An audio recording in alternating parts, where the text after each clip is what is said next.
Good morning. You guys caught me. I am doing my morning routine of my facial routine, and this is amazing. This is my toner. Remember to shake it a little bit and get the ingredients up top where you can use them. So I apply my toner all over my face and my neck. I get a good cleaning. Definitely can use every day. It's that gentle. And then I put on my Under Wonder. This is the primer. I love this stuff too. So I am preparing my skin for the winter weather, and this is very important to put on to have good skin and good preparation for that cold, dry air out there. So I do not always put a lot on my cheeks because I do a face cream moisture 911 instead. This is just a primer in case I'm going to wear makeup. It also is anti-aging, so I know that I'm doing some good for my skin even before I start the day. So these products are my go-to. They are amazing. Let me know if you need them or want them, and I'll get you set up. So make sure that's blended in. If you need to use a bunch, go right ahead. But a little bit will get you a long way. Definitely use as much as you need, though, to cover your skin. All right, so today is day two. Day two on our preparation. I always want to say preparation H, but I consider that preparation help. Preparation in emergencies and or just preparing. So today is our, I guess I would say our help and tips for our car. We are going to pack up our car and make sure that we have what we need. So I'm going to run down a list, and I was good. I did a lot of homework for you guys. I make a bunch of lists and things that I want to tell you guys, especially about this topic. This topic is great. I can definitely tell you guys a lot of experiences, a lot of driving experiences. I was stuck in a flood. The water was up over my door of my car, and I was on my way to work. They did not have all of the technology that we have now, like GPS and maps and all that. I had to find a way around to work through all the back roads. And at one point, I thought I was totally turned around. So your directions it was raining so hard you could almost not even see the road. So big logs and things were rushing across the road.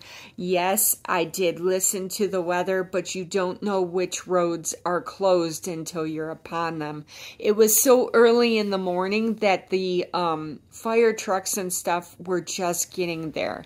So I had to keep going forward, and luckily I had a bunch of things in my trunk in case I were to get stuck. So this kit, I will call your car your shelter in place. Your shelter contains your emergency kit and all your goodies in case. Now, you can be changing this often. You can be adding to it. Definitely don't take things out if you do, make sure you replace them. So I have this list in my head. I know about fall, I go and I check my car. I add these things in it, and I make sure that I have what I need in case there's a snowstorm. Some people may need different things if they live in different parts of the country, but this will definitely keep you good in snow, in rain, in most any weather. So these are just emergency things. So, first of all, extra clothes. Extra clothes are a must. I don't think I need to tell you guys why. You hop out of your car in deep snow to uncover it like I've done, and you get wet pants. So you definitely don't want to be walking around in those, especially if you're on your way to work, or you just need to sit in your car a long time if the roads are closed, or your car is stuck. So extra clothes. You can also layer them if it gets cold. So thermals, thick socks, a hat, gloves, you name it. Whatever you can fit in there, put in there in your extra clothes bag. So I have a down jacket too. It is actually too hot to wear normally, but it has a good hood and it is super warm. People have worn it in Alaska. Believe it or not, it's that good of a coat. And for normal day use, I don't have it. I put it in my car for emergencies. If you have a snowsuit, that's perfect. So, but one thing is, make sure that snowsuit still fits you. You never know. So, clothes are a must. Jumper cables are a must. Extra batteries, and that goes along with a portable phone charger and batteries and power banks for your electronics. If you have a laptop you have to carry with you, make sure you have the plugs and the charger cords and all that. I actually recommend buying an extra set just to keep in the car, because you don't want to take it out to use it at home and not put it back. So I have 2 or 3 sets of phone charger cords. I have one right here near the couch. I have one in my car. I have one in the basket and one upstairs. I have them all over, depending on where I am during the day. But phone charger cords are a must. Also, extra batteries, a flashlight, flares, and safety reflectors. You guys may know all this. This may help somebody and give you tips.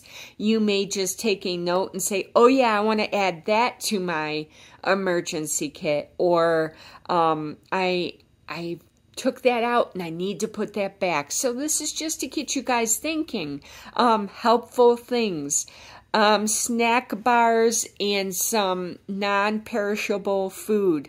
They do make that freeze-dried food. I made a note to mention that to you guys. Grab some of that candy they're making now, that freeze-dried candy. Have that in your car because the expiration is like 2 years.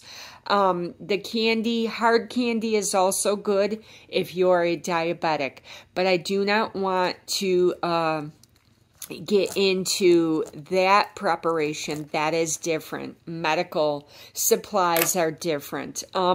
So have your kitty litter, or salt or ice melter. I don't think I need to tell you guys why. A car brush and a shovel, one of those little shovels. My shovel I can fit in my back seat. And a scraper, all 3. You may need to dig your tire out, and you may get ice and or snow. So all 3 of those. I don't want excuses why you only have a car brush. Now, I'm going to get mean and sassy here. Make sure you uncover your car when you're driving. Before you drive, make sure you can reach the top of your car and uncover that bad boy. Don't buy that car if you can't uncover it. It is only common sense.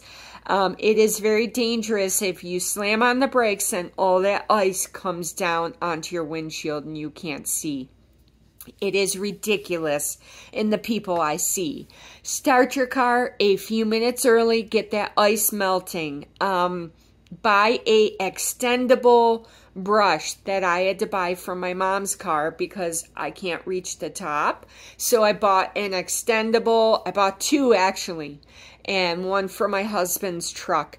You can pull the snow off with those. They are very nice, and then you're not in danger or causing the people behind you to slam into the back of you because they didn't expect you to stop when you slammed on your brakes. So that's me being mean. I hate that, and I think you definitely can avoid that. Put a blanket in your car. Definitely a warm blanket, or at least one of those emergency pouch blankets. That's really not going to suffice if you need to spend the night. I like to put a full twin size blanket or something. I have one of these in there. A quilt is great. So fill your gas tank. That's another thing to remember. A first aid kit and your meds. If you have specific medical needs and you need extra meds, carry some of your extra meds in there. Carry Advil, carry stomach meds, Tums, things that pretend you are stuck in your car for a day and it'll start you thinking. Your first aid kit, obviously Band-Aids, Neosporin, and scissors. Don't forget those scissors. You can have a multi-tool, but with those I learned they're very hard and they don't cut. If you need to cut your socks or cut something really, really strong, those little multi-tools usually won't cut it. So I have both, a knife and matches. Whether it be a lighter or matches, they're all good. So those are the things I suggest to put in your car, put in your kit. If you take them out, put them back. I guess that is take out, put back, and definitely be thinking that's your shelter in place. So on that note, I will say goodbye. I hope that you guys learned a little bit, and I'll talk to you soon.